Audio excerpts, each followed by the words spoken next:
Demons of Chaos are probably the most glass cannon faction in the game. They are incredibly tricky to play at times because the way demonic leadership works, your units can die very, very quickly, and you really don't have much heavy armor at all, unlike the Monogods factions, which have demons plus heavily armored warrior elements. The demons have very few units with heavy armor, pretty much just a couple of monsters and cavalry. But for today, we've got this replay here from Stormrunner, where he's going to be trying to take them against the High Elves. Got some Seekers in Vanguard here with some Furies as well up in the sky, 2 of each. Got some Nurglings forward to absorb some damage, and 3 Exalted Bloodletters, including the Hellforged Host. Quite a bit of anti-infantry hitting power here, quite expensive, quite squishy, pretty much the epitome of Demons of Chaos right here. I've got some Pink Horrors as well, and Zarevik, the Feathered Prince, the even Prince of Tzeentch is going to be leading the way here. Also got some more Nurglings there on the side. Looks like he's rocking, yeah, pink fire and no blue fire. Interesting. Tzeentch's Firestorm. Very, very interesting for that triple vortex. As for the High Elves, they've got a Bolt Thrower, as you can see, an Archmage of Metal up in the sky. We've got some Silvern Guards and some Lothern Sea Guards as well. Lyrian Reavers scattered around, and they're already going to be charged here. Not the greatest engagement for demons value-wise. Like, yes, they're doing quite a bit of damage to the Reavers, but these Seekers are quite a bit more expensive. They're taking some kind of incidental shots from those Lothern Sea Guard, which are going to be doing a lot of damage from the lack of armor there. And that is just a generally, like I said, an issue for Demons of Chaos, but the old Bird Prince here is going to come in and just unleash a beautiful Tzeentch's Firestorm. Not a spell you see super often, but if someone's in a very tight defensive formation like this, you can potentially punish them extremely badly. Basically just wipes one unit of Lothern Sea Guard full, and then this other one, especially because this impassable rock right here, like the vortexes kind of bounce off of it, right? So they get an even more devastating contact. Beautiful use of terrain there. Elves are going to respond, though, with a devastating breath attack. Shuts down one Exalted Bloodletter pretty much completely. The other 2 are still fully operational, though. Reaver's getting cleared out of the woods as the Nurglings and Bloodletters follow up. Zarevik himself is just kind of trundling around the edge, scouting for targets through the woods. And it looks like the Sea Guards are getting attacked once again by the Furies, coming for another round. Same thing for the Seekers, coming in for a potential side and rear charge here. Little pink fire to soften them up, and then, yeah, that devastating flanker attribute will proc for all the models that get in the side and rear. Zarevik himself is going to come in and attempt a terror route. High Elves leadership will be able to hold for some time there as Lothern Sea Guard try to defend, but it'll be pretty rough. Here we see an interesting Final Transmutation. Not necessarily as efficient against these higher model count units, but I guess just judging from the high value of the 2 Exalted Bloodletters being in that particular vicinity, does a decent amount of damage to them, but certainly would be much more efficient to try and cast this, especially if you card click it onto one of the Seekers, so it'll follow them around. It'll pretty much nuke that one Seeker and likely kill both of them. Maybe get Zarevik himself in if he's in the blob as well. The Bloodletters assault is ongoing, and they are absolutely relentless. Just synchronized decapitations of Silvern Guards ongoing. Very, very much pain to be had in the High Elves ranks, but let's see if they can hold out here. Archmage of Metal is still alive, obviously. Doing her best to try and stabilize things, but the terror of Zarevik is definitely being felt by various elements of the High Elf army. Beautiful breath attack once again, though, just absolutely crushes this unit of Bloodletters, plus some Nurglings as well for good measure.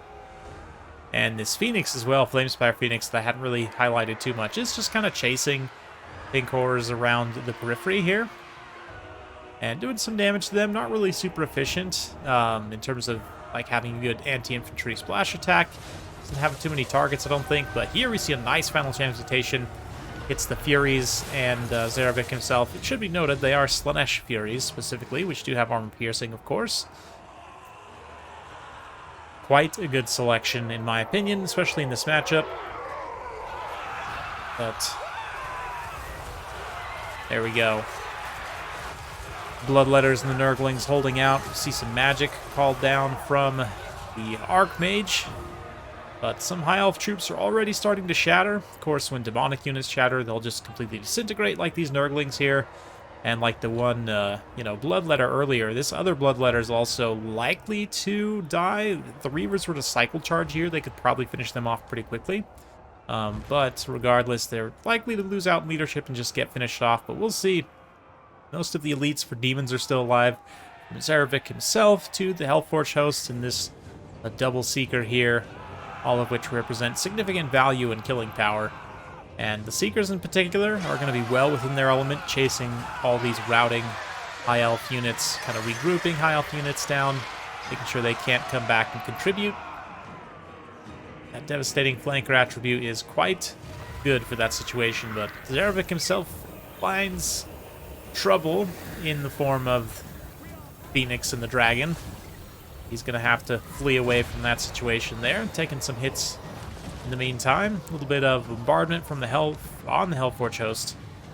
And breath attack as well is mostly a swing and a miss. That is pretty unfortunate. Maybe should have waited for that to get lined up against some of these infantry here and just try and go all in. A final breath attack. These two pinks also being here right now is a huge problem. Having failed to successfully actually kill them, the Phoenix basically just chased them around for a while. They obviously have a decent amount of range damage to contribute and help finish off the Dragon in the late game, so it's definitely looking pretty tricky. Let's see what the High Elves can salvage here. Lots of Seaguard do come back from route there, and in the woods, I don't know, Furies also count as infantry, so they're not going to really be debuffed by the woods much there. Phoenix drops down onto the Hellforge host, the Seekers immediately counter-rush in. And it's going to be a bad time for the Firebird as the Pinks fight and shoot against the Dragon. Also, yeah, the health there on the Flamespire Phoenix just dropping alarmingly quickly between the three very high DPS units, two of various types. But, yeah, the High Elf Flare going to throw in the towel there, understandably so. Stormrunner walks away with a nice win. And it's interesting, it's almost like you got to accept that you're going to take some losses and bring enough of whatever you're taking that it will make a difference. And we see that in the Bloodletters here. Lots of value spent on these Bloodletters, and even though one of them doesn't pay out, the other two do enough. And certainly the Hellforge host being able to kind of sneak under the radar. Like, the breath attacks are directed on these two, which definitely isn't bad at all. But the Hellforge host would have been that much better, right? Because they are that much more valuable and impressive in melee. The Seekers as well didn't quite pay for themselves, but probably could have if the battle would have gone to full conclusion. Likewise, the Pink Horse, just the threat of them is enough to kind of pull the High Elves here a little bit off balance. It's definitely an interesting build. I love the pick of the Slanesh Furies. Didn't realize you could actually take the marked Furies now for Demons of Chaos. That is pretty nice because, yeah, the Slanesh Furies in particular are quite good with that armor-piercing damage. Zarevic himself also does some nice work. On the other side, Archmage does a lot more work, a lot more of the heavy lifting in this build. Flamespire Phoenix is kind of meh. I don't know that I would necessarily take it in this matchup because you don't need Terror for anything. And it's not that impressive of a melee monster. I would probably go with the Arcane Phoenix instead. Just because it has a little bit more impressive AoE damage, and as a single entity, has more weapon strength, and will just do better against, like, 2v1 against a Demon Lord, for example. The Silverin Guard also not a bad choice necessarily in this matchup, but I don't know. I almost would think maybe just wide volume of archers, like literally 5 archers, 5 Sea Guards. Probably where I'd start, given Demons' low armor and typically low numbers as well, but it's definitely an interesting matchup. Demons, of course, these days can go with cheaper Lord selections if they want to. Go ahead and take a look here. Yeah, so you've got the Heralds, which can potentially be pretty cheap, which then allows you to go reasonably wide, but even still, like, it's not like you have a lot of cheap units, right? Most of your units are going to sort of start in the mid-tier range almost. Like, you've got Nurglings at 350 and then Blue Horrors already at 500, so yeah, just in terms of cost, you can sometimes run into some width issues, but you have a lot of very strong mid-tier units.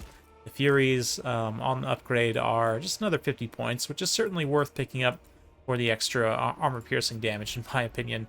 And, of course, Devastating Flanker, which is almost always going to proc when you're air charging. I mean, unless you're literally air charging it at the front, but since you're in the air, you almost always have the opportunity to pick your angle and activate this devastating flankers. So yeah, very nice choice there. It's interesting though. Let me know what you guys think. Would you go with a Herald or a Demon Prince, or maybe you know, something else entirely? I mean, I guess that's really it. Or Be'lakor is the other thing.